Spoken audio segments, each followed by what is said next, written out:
Su papá, su mamá y hasta su esposa le compraban las drogas y lo inyectaban. La adicción a los fármacos del doctor Fabio Mauricio Hermida es una historia que hasta hoy nadie se había atrevido a contar, y mucho menos en televisión. Estudió medicina para seguir el legado de su padre. Era un médico ortopedista brillante que ejerció su profesión durante 13 años, a pesar de sí mismo. Y durante todo ese tiempo aprovechó su conocimiento para buscar los medicamentos, sustancias que tenían la fórmula perfecta, supuestamente para lograr la excelencia. Pero ese fue el principio de una caída en picada por el vicio y la calle. María Alejandra Cardona lo convenció de que hablara. La droga intravenosa comencé a pasármela en San Ignacio. Y estábamos en revista, que es todos los médicos viendo todos los pacientes. Yo me salía un momentico, iba, me chuteaba y volvía a la reunión como si nada. Este es el doctor Fabio Mauricio Hermida, médico ortopedista, graduado de la Universidad del Rosario en 1976, hijo del presidente de la Sociedad Latinoamericana de Ortopedia, bachiller Coltejer de Colombia y el estudiante más brillante de su curso en la Facultad de Medicina. Estuvo muy cerca de ser uno de los mejores ortopedistas del país, pero el abuso de medicamentos lo alejó para siempre del bisturí, de los consultorios y de las salas de cirugía. Acabaron con su matrimonio y lo llevaron a la indigencia. Saber tanto de los medicamentos los llevó a abusar de eso. De los medicamentos sí. Y sobre todo armar trapiches, que se llaman. ¿Qué es eso? Es decir, unir este con este, voy a obtener este tercero que produce tales efectos. Pero Fabio Mauricio no es el único. Anestesiar los problemas con analgésicos es una solución que ha convertido a más de un 14% de los especialistas en adictos. Los estudiantes meten. Eso sí, como no quise hablar de mis colegas, ya hablo yo de los estudiantes. Los estudiantes se pepean. Éramos 6. ¿Qué consumían eso? Éramos 6, sí. Y todos se graduaron. Todos nos graduamos, pero el que quedó con la farmacodependencia fui yo. Los otros 5 divinamente se graduaron, dejaron de tomar droga, dejaron de tomar trago y se dedicaron a ser buenos médicos. Desde su casa, completamente rehabilitado, hoy se atreve a hablar frente a una cámara de televisión porque sabe que hay médicos y estudiantes que, como él, están abusando de los medicamentos sin calcular el abismo de las drogas. Yo era un delfín, un heredero al trono, que se graduó como especialista, ejerció 13 años como médico ortopedista, tuvo todos los éxitos del mundo, hasta me inventé una técnica para tratar fracturas en los viejitos de cadera, y la técnica es mía, pero hace aproximadamente 15 años, 17 años, se vino abajo la estantería. Una estantería que se había mantenido en pie durante 13 años, a pesar de que desde el primer día en que Fabio se puso su bata de médico, odió como nadie esa maldita bata. Esa bata que le recordaba a cada instante que tenía que ser mejor que su padre. Ese médico casi insuperable que lo vigilaba en cada corte de fémur. Siendo yo su discípulo amado. Le daba duro. Me daba durísimo.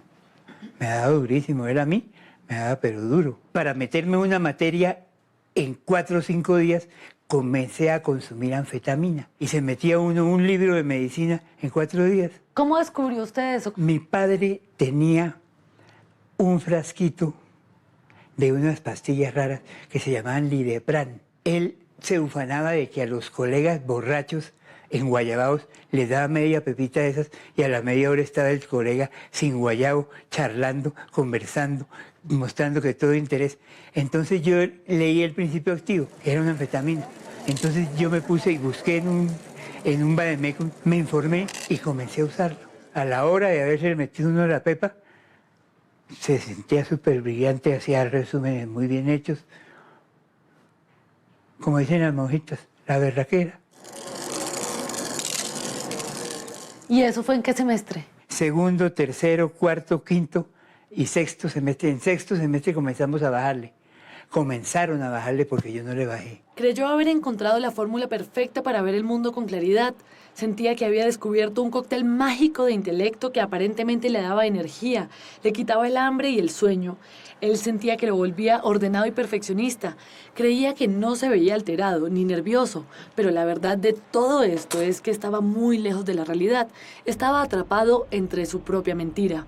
Si tú te tomabas una T30, andabas como volador sin palo 48 horas. Eufórico, no cansado, todo perfecto. Pero una concentración menor le hacía a uno la cosita más agradable.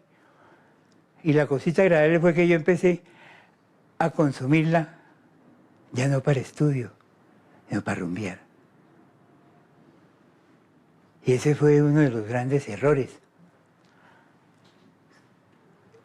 que yo cometí. Una tableta tras otra, una inyección tras otra, y Fabio Mauricio creía tener el control. Operaba, corría, rumbeaba, pintaba, creía que lo sabía todo. Pero esas no eran más que sus propias fantasías.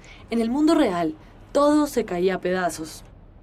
Yo decía, yo no me hago adicto porque yo controlo esta vaina. Mentira, la droga lo controla uno.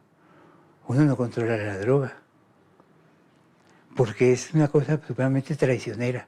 Mientras Fabio Mauricio hacía el rural, se enamoró de María del Mar, la enfermera más bonita del hospital. Era una persona muy agradable, muy simpática, tocaba acordeón, le daba serenatas a todas las niñas de Garzón. María del Mar no solo fue su esposa durante 8 años, es la mamá de sus 2 hijas.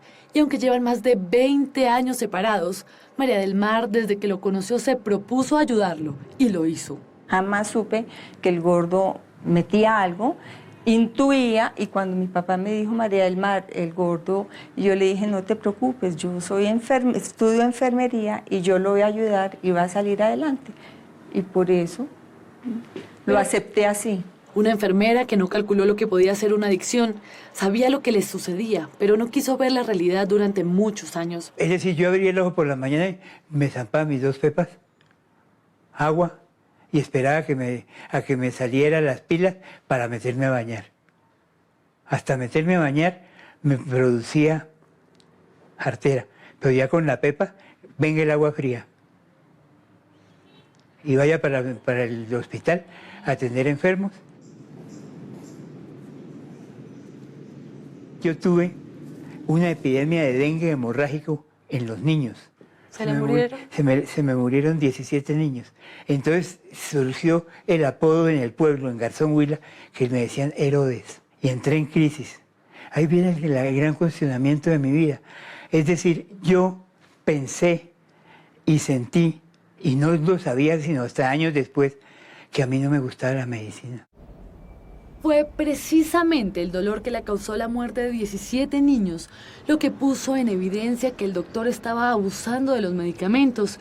Y es que no era para menos, no hallaba cómo calmar la ansiedad, el dolor y la culpa que le generaba ese día que todavía no puede olvidar. Si usted es capaz de conseguir la felicidad en una pepita, yo me tomo la pepita, decía yo, para ser feliz. Entonces me agarré de ahí. A mi papá le gustaba que yo llegara con las pilas puestas a la cirugía de 7 de la mañana, llegaba sin dormir. Pero con los meses eso ya no era suficiente. Las oleadas de genialidad iban desapareciendo y el cuerpo empezaba a pedirle más. ¿Y se acuerda la primera vez que se inyectó? Sí, me acuerdo. Yo me las ponía intramusculares. ¿Usted mismo? Yo mismo. Y me puse una dosis intramuscular y vi que se iba suavecito, suavecito, suavecito. Y de golpe sentí que estaba intravenosa. ¿Era que me morí o no? Que va el placer más tenaz del mundo. Entonces ahí me matriculé y empecé a apoyarme los brazos. Uno se vuelve codependiente, sin quererlo, ante cualquier eventualidad que se vaya a salir de la realidad. Entonces yo salía y le compraba, él me hacía la fórmula y yo salía y le compraba en la Cruz Roja. Así transcurrían los días y las noches de una familia aparentemente perfecta. Las niñas iban creciendo tranquilamente, pero en las cartas que le escribían a su papá siempre le pintaban una jeringa, sin saber el infierno que había detrás de todo esto.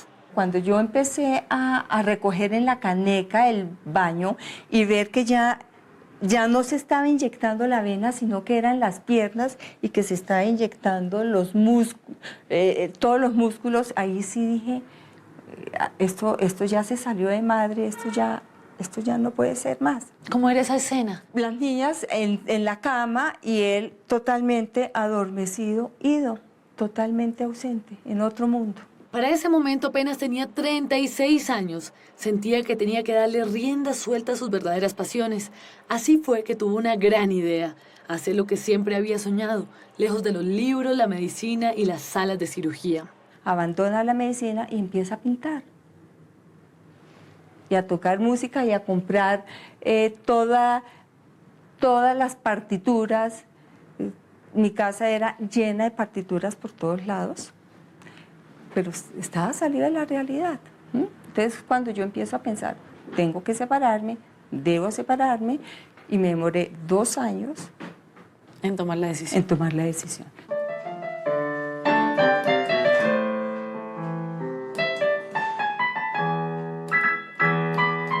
Esa adicción que él creía que controlaba y que lo hacía un hombre aparentemente extraordinario, estaba acabando con el médico, con el esposo, y ese universo que él había construido y que solo él se creía, le mostraba su lado más oscuro, el de la calle, la marihuana, la cocaína y hasta el bazuco.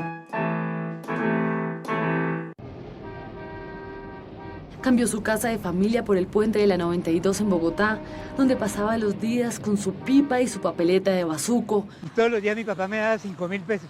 Ahí en el puente había distribuidor. Tan sobada era la cosa que al ñero que se descuadraba en cuentas le daban puñal de una. Él fue testigo del oscuro y el escalofriante mundo de la calle. Empezó a arrancarse uno a uno todos sus dientes. Había perdido el dolor, el hambre y la dignidad. Duré más o menos unos 8 meses o 1 año habitando en el puente día a día. Inclusive tuve pacientes.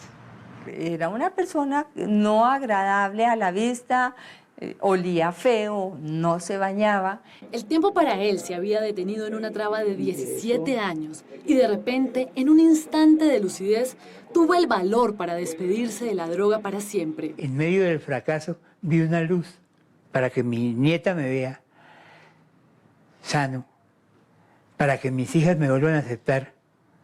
Yo tengo que dejar esto. Todas las drogas. Pero decía yo, ¿y ahora cómo hago? Si eran múltiples adicciones. Llegaba a las 4 de la mañana a visitar a mi nieta recién nacida y con unas fachas que yo decía, y le decía a mi hija, ¿cómo permites que tu papá coja y acune a la niña con esas manos? Todo eso hizo que él se fuera como reintegrando a la familia. Fueron 30 años en caída libre, hasta que un día encontró la salida. Empezó a recorrer los mismos pasos, esta vez de atrás hacia adelante. Cambió el bazuco por la cocaína y luego la cocaína por la marihuana. Y llegué a mis 2 grandes conclusiones. Necesita voluntad de querer salir. Y necesita una familia que lo una, que lo arrope después. Porque si no llega uno, sí salí, pero ¿para qué?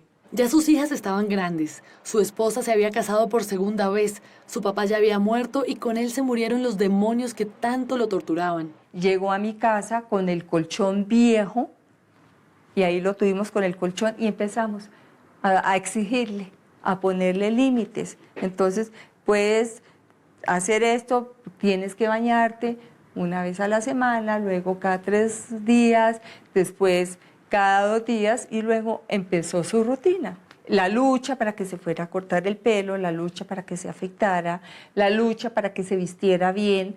Ha sido un proceso y ya llevamos de ese proceso 10 años. Diseñé mi estrategia y como te digo, la droga la dejo como se deja un mal amor, con nostalgia, con morriña, con saudade, pero la dejo y no nos volvemos a ver con esa mujer que se llama droga. Sandro Botticelli, ¿no? Fabio Mauricio hoy narra el segundo capítulo de su vida, con la satisfacción de saber que le ganó al vicio, logró salir solo de las drogas. Hoy disfruta de la compañía de su verdadero amor, aunque solo pueda contemplarlo desde la distancia. Y esa es la persona a la que más le debo yo mi recuperación. Es mi hermana, mi amiga, ya no es mi esposa, pero yo vivo eternamente agradecido con ella.